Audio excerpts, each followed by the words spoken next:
Hello mes stars, j'espère que vous allez tous et toutes très bien aujourd'hui. Au moment où vous êtes en train d'écouter ce podcast ou de me regarder en visuel, je suis certainement en train de me balader à Londres, donc je vous fais déjà des bijoux de Londres et j'espère que tout se passe bien de ce côté-là. Petite info avant de débuter le podcast, si je regarde, pour ceux qui regardent la vidéo, si je regarde de ce côté-ci, c'est tout simplement parce que je me suis chauffée, j'ai écrit un énorme script, ce qui n'était pas du tout prévu. J'ai écrit un script et je trouvais ça sympa quand même de vous le partager en vidéo. J'ai essayé de faire ça et je suis désolée si c'est un peu embêtant si je regarde.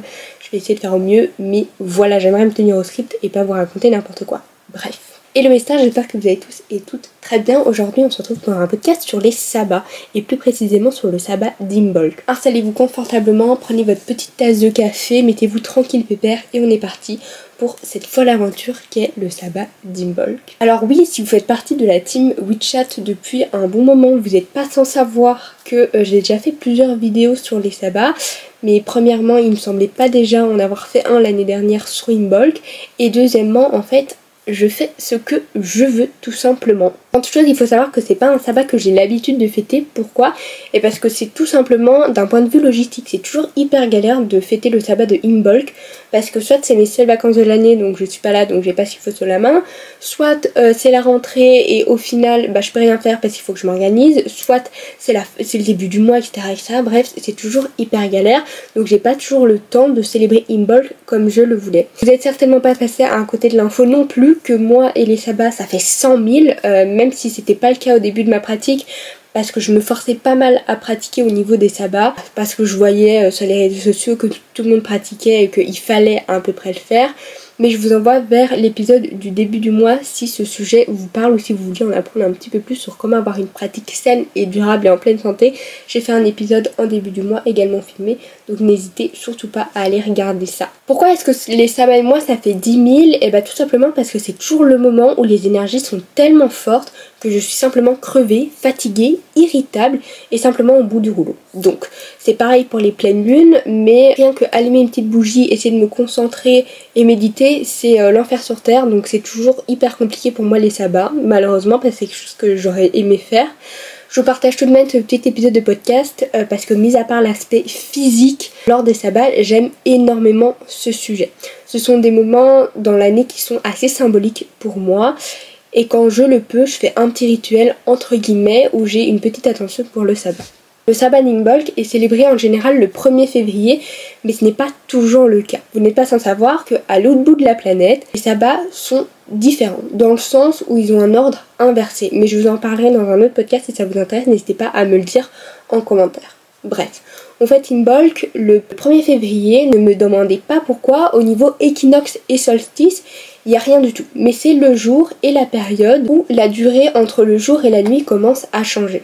En effet, une fois ce sabbat passé, les jours se rallongent, la lumière se fait beaucoup plus présente, on ressemble enfin moins à des cadavres qui venons de sortir de notre cercueil.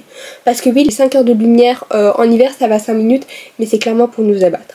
Enfin soit, c'est ça qu'on célèbre ce jour-là, la lumière, la renaissance, la vitalité.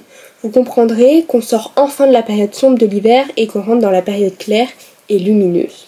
Dans une époque plus que lointaine, quand nos chauffages, nos feux de cheminée et nos chocolats chauds n'existaient pas encore, que c'était pas aussi simple d'accès, les gens devaient survivre à l'hiver. Et oui, survivre. La nourriture était rationnée, les activités limitées, le froid s'installait dangereusement et certaines personnes ne passaient pas l'hiver.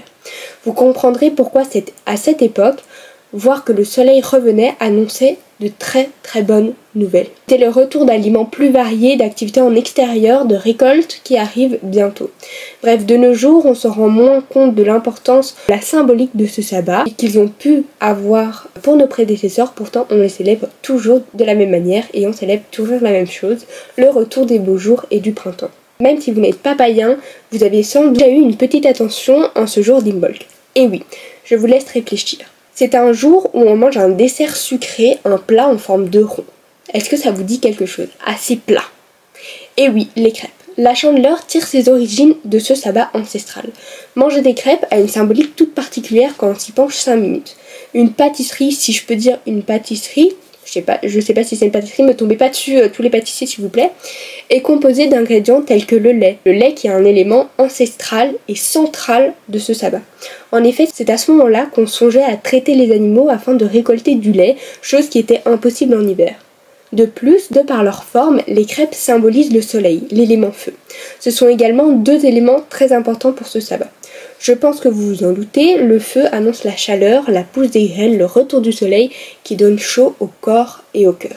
C'est également un moment propice pour célébrer certaines divinités, dont la plupart sont reliées à ce sabbat, dont Brigitte. Si vous vous intéressez à ce sabbat et que vous avez déjà effectué quelques recherches, vous n'êtes certainement pas passé à côté de cette divinité provenant du panthéon celtique. Brigitte ou Brigitte, je ne sais pas comment vous le prononcez, triple déesse, déesse du feu, de la poésie, de la transformation et j'en passe. C'est elle qui est de naissance, fille d'Agda dans la mythologie celtique d'Irlande et également appelée Dana, Anna ou encore Anu. Vous retrouverez pas mal de sources sur internet qui vous parlent de cette déesse, mais si vous souhaitez que j'en fasse un épisode dédié de podcast, n'hésitez surtout pas à me le dire dans la boîte de commentaires sous ce podcast ou directement dans les commentaires de la vidéo ou dans mes DM Instagram. Mon lien de mon Insta est en description aussi. Vous vous en doutez, on retrouve ce genre de célébration dans bien d'autres cultures du monde, mais qui tombent évidemment à la même période. C'est bien quelque chose qui m'a toujours fascinée, de voir que certaines fêtes étaient célébrées partout dans le monde par des peuples et des cultures différentes, mais toujours au même moment, même s'ils n'ont jamais eu de contact entre eux. On fait un parallèle entre Imbolc et le Nouvel An chinois par exemple. Nouvel An chinois qui se nomme aussi Fête du printemps. C'est fou, non ? On retrouve certains rituels identiques comme le fait de nettoyer sa maison. À Imbolc, on prend le temps de purifier, de nettoyer, de laisser entrer l'air frais pour bouger les énergies. On dégage ce qui est resté enfermé durant les mois hivernaux pour laisser place au renouveau et à l'espoir des mois plus chauds qui arrivent. D'ailleurs, en 2025, on rentre dans l'année du serpent de bois dans le Nouvel An chinois. Est-ce que vous le saviez ? Moi perso, pas du tout. On retrouve bien évidemment d'autres fêtes aux similitudes d'Imbolc. Les Februalia romaines, ou fêtes que l'on célèbre en février en l'honneur du dieu Fébrus, où on pratiquait des purifications et autres rituels en lien avec cette divinité. De nos jours, on peut quand même célébrer les Februalia en vénérant Vesta, déesse romaine du feu du foyer. Est-ce que ça vous rappelle peut-être une autre divinité ? En tout cas, moi aussi. C'est donc le bon moment pour avoir une petite pensée pour ces dieux et déesses reliés au feu, que ce soit Vesta, Hestia, Agni dans les traditions hindoues ou encore d'autres divinités dont on parlera un petit peu plus tard dans ce podcast. Il y a aussi de grandes ressemblances dans les fêtes d'Asie, d'Inde et j'en passe. Vous avez également d'autres sources en description qui vous mentionnent d'autres cultures, etc. Vous l'aurez compris, beaucoup de traditions et cultures célèbrent l'arrivée du printemps au travers quelques rituels communs. On a déjà parlé de la purification qui est un point central de ce sabbat, que ce soit une purification par le feu, l'air en aérant ou l'eau en nettoyant. Imbolc vous invite à faire table rase des énergies stagnantes et à les dégager une bonne fois pour toutes afin de bien continuer le reste de l'année et être sur de bonnes bases pour l'arrivée de la période claire et lumineuse. Et je dis ça pour un nettoyage de la maison, mais aussi pour toutes les choses qui traînent dans vos placards et qui vous encombrent inutilement. D'un point de vue un petit peu plus spirituel, c'est le moment de se débarrasser des chaînes qui vous empêchent de briller et de réaliser vos projets et vos souhaits. On dégage les croyances limitantes, les doutes, les peines, on reprend confiance en soi, on remet sa couronne sur sa tête et on va au combat, ma belle. Ce sabbat, comme tous les autres, est aussi un bon moment pour se rassembler autour d'une table, que ce soit en famille, entre amis, avec vos chats. C'est le moment de partager, d'échanger, de converser. C'est un sabbat qui active, qui anime, qui fait bouger, qui vous donnera l'envie d'aller danser, de chanter, d'aller se balader, bref, de sortir de vos chemins habituels. Les ingrédients qui ont des correspondants de ce sabbat sont le lait, comme on en a déjà parlé, les gâteaux d'avoine, les œufs et tout ce qui vous fait un petit peu ressentir les énergies de ce sabbat-là. Si vous aimez cuisiner, c'est la bonne période pour faire des crêpes, vous vous en doutez, des gâteaux, du pain, des biscuits en tout genre, qui soient ronds, en forme de soleil, jaune, rouge, comme vous le sentez, tant que ça vous reconnecte aux énergies du sabbat et que ça vous fait plaisir. D'ailleurs, si vous faites des pâtisseries, n'hésitez surtout pas à me mentionner dans vos stories, parce que par pitié, je veux voir vos créations. Par pitié, je veux voir ce que vous faites. Si vous êtes des cuistots chevronnés ou même pas chevronnés, s'il vous plaît, montrez-moi. Vous pouvez également réaliser un espace sacré ce sabbat en y ajoutant des éléments qui correspondent sur votre espace sacré ou sur vos autels ou comme déco, simplement. Si ça vous fait plaisir, allez-y. Au niveau des divinités mises à l'honneur, j'en ai déjà mentionné quelques-unes, mais vous allez avoir toutes les divinités reliées au feu, vous vous en doutez, comme Vesta, Hestia, Agni, Ogu, si je ne me trompe pas, Brigitte ou encore Chantizo, dans les croyances aztèques. Vous pourrez aussi célébrer les divinités forgeronnes qui usent du feu, tels Héphaïstos dans les pratiques grecques ou encore Vulcain dans les pratiques romaines. Personnellement, je vais peut-être allumer une petite bougie en l'honneur d'Aphrodite, même si elle n'a rien à voir à proprement parler avec le feu, mais c'est quand même elle qui anime les cœurs, qui fait monter la température un petit peu caliente et qui insuffle le mouvement. Elle est aussi reliée à l'élément feu par son côté un petit peu plus aréa ou vengeur, qui donne envie de tout démarrer tout simplement. Comme vous le voyez, certaines divinités seront plus propices à être célébrées, mais bien évidemment, vous faites comme vous voulez et comme vous le sentez. Si vous souhaitez célébrer ou avoir une petite attention pour votre divinité en cette période, Dimbolc, rien ne vous empêche de le faire, honnêtement, allez-y. Tant que ça vivra avec vous, vos valeurs, et que ça vous fait du bien, c'est le principal.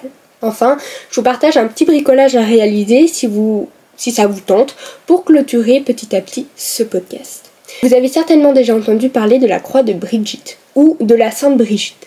Oui, en l'honneur de la déesse dont on a parlé un petit peu plus tôt et qui a, été christianisée, mais soit c'est pas le sujet. Une croix spécifique lui est associée et cette croix serait symbole de protection. Vous retrouverez en description une petite vidéo YouTube que j'essaierai de vous mettre qui ne vient malheureusement pas de moi, mais qui vous aidera. C'est un petit tuto en fait de comment faire une croix de Brigitte. Elle est habituellement fabriquée à base de jonc ou de roseaux tressés en forme de croix, mais comme d'hab vous faites comme vous le voulez. Elle est renouvelée chaque année pour rester sous la protection de la divinité ou de la sainte. Je vais également vous partager un petit extrait d'un article que je viens de découvrir et qui aborde l'origine de cette croix. Gardez en tête que visiblement ce site que vous retrouverez en description est très chrétien et que donc on fera allusion à certaines pratiques chrétiennes. Bref, vous avez compris l'idée générale de ce que je viens de dire. Je cite. La légende de la croix de Sainte Brigitte est une des histoires les plus charmantes et emblématiques de la tradition irlandaise, riche en symbolisme et en foi. Purée. Pour ceux qui regardent la vidéo, mon truc m'a lâché, c'est pas grave, on continue. Riche en sablons libre et en foi. Selon la légende, alors que la Sainte Brigitte rendait visite à un chef païen mourant, elle se serait mise à lui parler du Christ pour l'aider à visualiser l'histoire de la crucifixion. Elle aurait ramassé des brins de jonc au sol. Tout en les tressant, elle aurait formé une croix unique. Touché par son geste et ses paroles, le chef se serait alors converti au christianisme juste avant de mourir, faisant de cette croix un haut symbole du christianisme en Irlande. Le site en question c'est guideirlande.com. On sait que l'Irlande est quand même assez chrétienne, donc ça peut expliquer ça. Bref. Voilà mes reines, j'espère que ce petit épisode de podcast qui touche malheureusement à sa fin vous aura plu. C'est un épisode qui étonnamment m'a beaucoup captivée. J'ai beaucoup apprécié faire les recherches, etc. Et j'ai appris énormément de choses. Ça m'a en fait redonné un petit peu l'envie de célébrer ce sabbat que je connaissais visiblement pas assez ou pas dans sa globalité. Il y a certaines choses que je visualisais pas. Dites-moi d'ailleurs ce que vous avez pensé de cet épisode, si vous allez fêter une bulk. Et surtout, n'hésitez pas à me dire en commentaire ou dans mes messages Instagram si ça vous a plu. Je suis extrêmement heureuse et très honorée de pouvoir vous partager tout ça. Et si vous souhaitez approfondir un petit peu plus vos recherches, parce que je ne peux malheureusement pas faire un épisode de 3 heures sur le sujet, je vous invite à parcourir les sources en description et à fouiller dans les fins fonds d'internet, vous allez trouver des pépites. Pour ceux qui regardent le visuel, j'espère que ça aura été bien. Je suis encore désolée pour ce lâchage de flash, de lumière, voilà, je ne ressemble plus à rien, mais bon, ça, c'est pas grave, passons, c'est les petits aléas de la vie. Donc j'espère que ça vous aura plu, encore merci pour vos écoutes, mes stars, j'espère vraiment que cet épisode vous aura aidé, n'hésitez vraiment pas à me le dire, que ce soit en commentaire ou dans ma DM Instagram, vous êtes toujours les bienvenus, comme d'habitude, n'hésitez pas à partager, à commenter, à liker, à me laisser une jolie note sur vos plateformes de streaming, et sur ce, je vous fais plein de gros bisous, mes stars, à la semaine prochaine, bisous mes reines.